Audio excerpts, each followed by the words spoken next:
Warning: the following video contains explicit language which may be offensive to some viewers or inappropriate for children. The content within this video is intended for mature audiences only.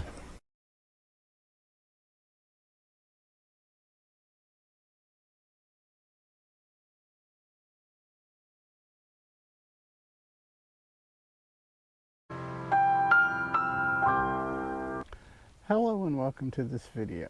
I hope everybody is down the world is doing fine, doing good, having a good time. Trials and tribulations at a minimum. I also like to thank all the wonderful comments I've been getting lately on my videos, especially to Slice of Life and Zureta. If I am mispronouncing your name, please forgive me.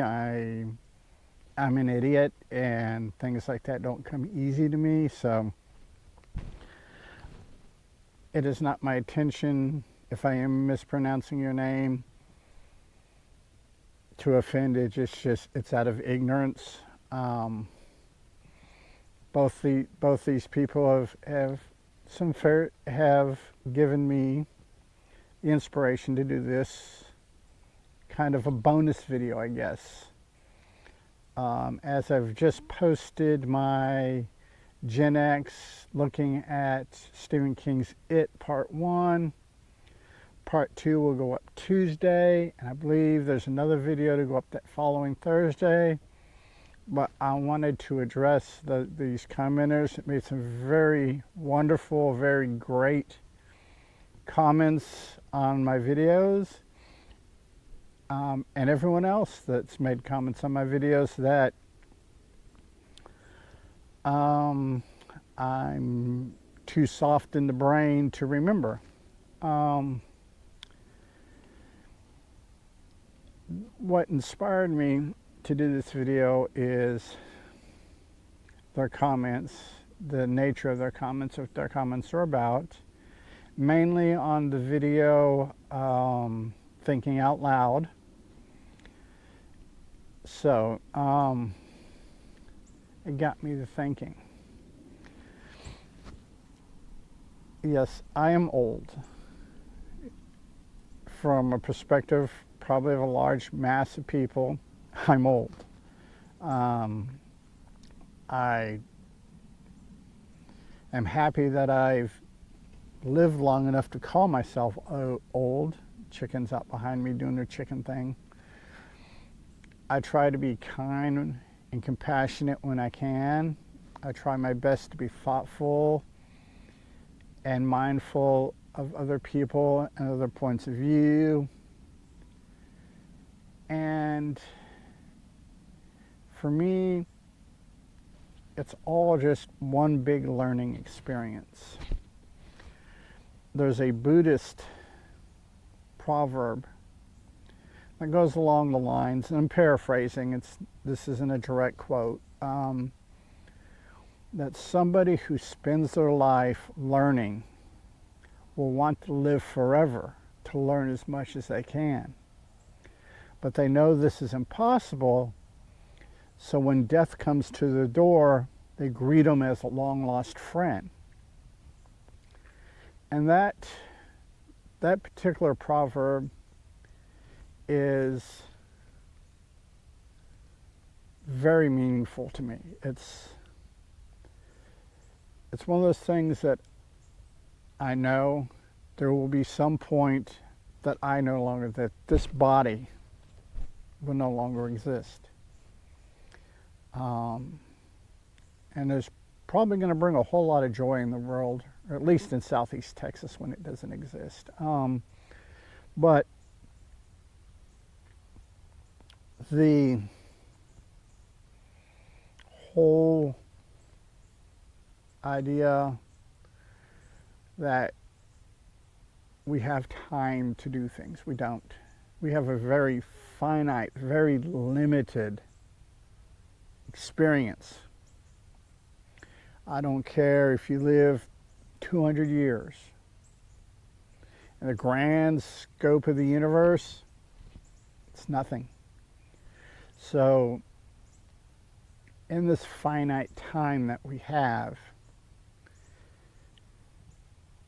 I believe, in my opinion, that you should enjoy it. Enjoy it to the fullest without harming or jeopardizing or stepping on others. Sometimes you're going to have to take the road less traveled to get to where you want to go. In fact, I enjoy taking the road less traveled. It's just very masochistic part of me. It's hard. It's hard to put into words because, as I've said numerous times in numerous videos, I'm not the smartest person on the planet. And I'm good with that. You know, I'm good with that. I've come to terms with that. It's just, when we come to terms with our limitations, hopefully we can find people that can help us move beyond our limitations. Surround ourselves with people that routinely can see around their limitations.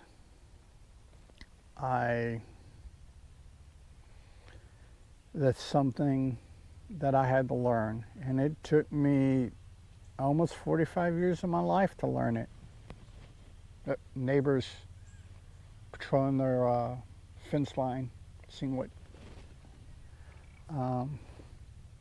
just kicked the tripod.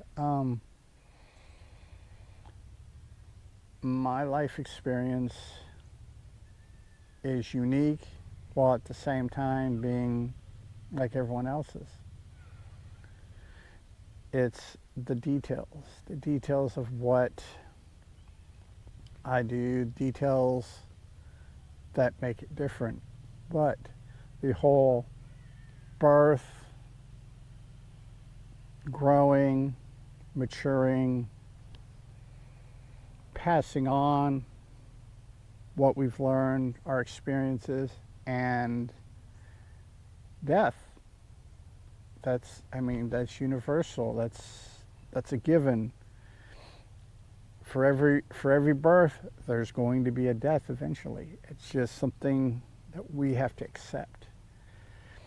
And in the American zeitgeist, the American consciousness, we don't want to admit that our lives are finite. We don't want to admit these things. We have this grand American mythology that we've been taught in our schools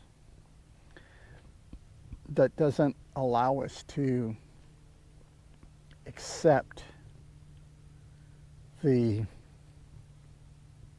fact that we have a finite existence. And it's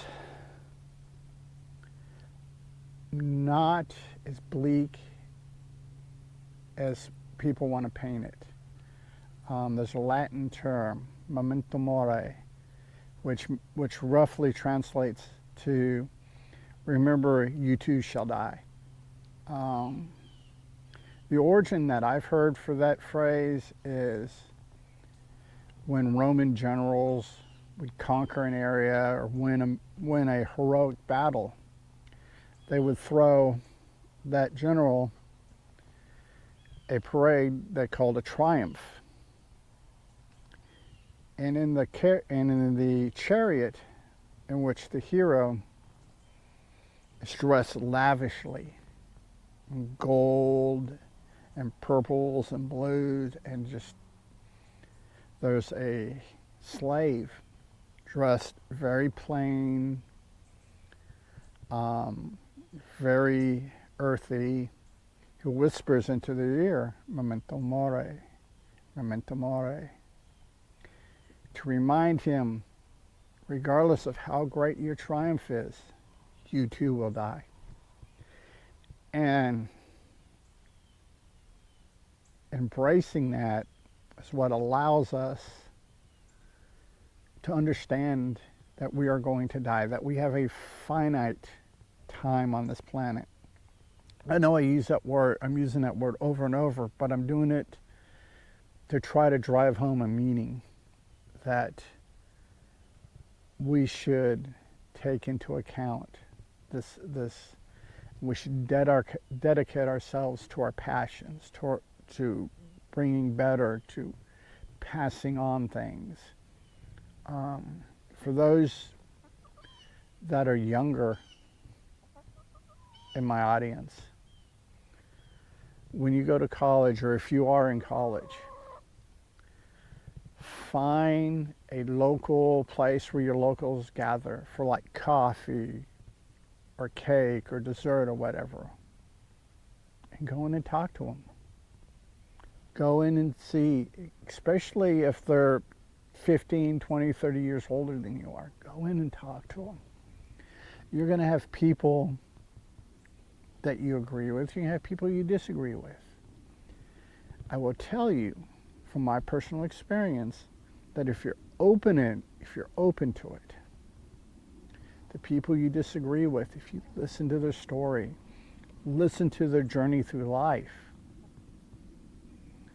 you will learn more by just listening to them than rebuking them or minimizing their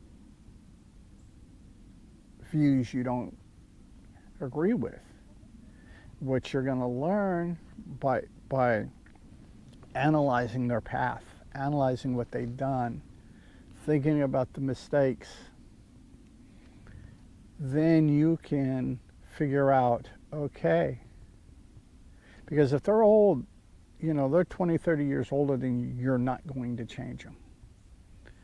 You have more luck smashing your head as hard as you can against a brick wall for enlightenment than you are to change somebody that is that significantly older than you are. But what you can learn is what path they took that caused them to be who and what they are today. And you can avoid those missteps. And you can help others from making those missteps. It's just one of those things. It's symbiotic. We live in a symbiotic society. Whether it's teacher, student, boss, employee, master, apprentice, whatever. Everything is symbiotic. What I do affects other people. What other people do affects me. And if you dwell on the differences, you let hate and anger and fear fill you up, there's no room for enlightenment. There's no room to gain knowledge or wisdom. One day I would love to be wise. As it is now, if total wisdom was the number 5, I'm not even to number 1 yet. It's an ongoing thing. Wisdom and enlightenment are the greatest disappointment to the ego. And once you have learned to swallow your ego, you can understand things better. Simply because something was done a certain way forever doesn't mean it's the right way. It may have been at the right way when it was started, but things change, things evolve, things become different. Just like the seasons. As much as the hot, dry, drought summers that we've had the last 2 years in Texas, it changes. It might take 1,000 years. It might take 10 years. Eventually it's going to change. It's going to get worse. It's going to get better. It's going to get worse. It's a cycle. And by learning these cycles, learning what causes these cycles, you can interrupt them. You can change or minimize the negativity and grow and become better for it. I'm going to leave you all with that to let that bounce around the brain pan for a while. Hope you enjoyed this bonus episode. And until next Tuesday when I post the Gen X on Stephen King's It, Part 2, peace. Hey, it's 10 p.m. Do you know where your children are?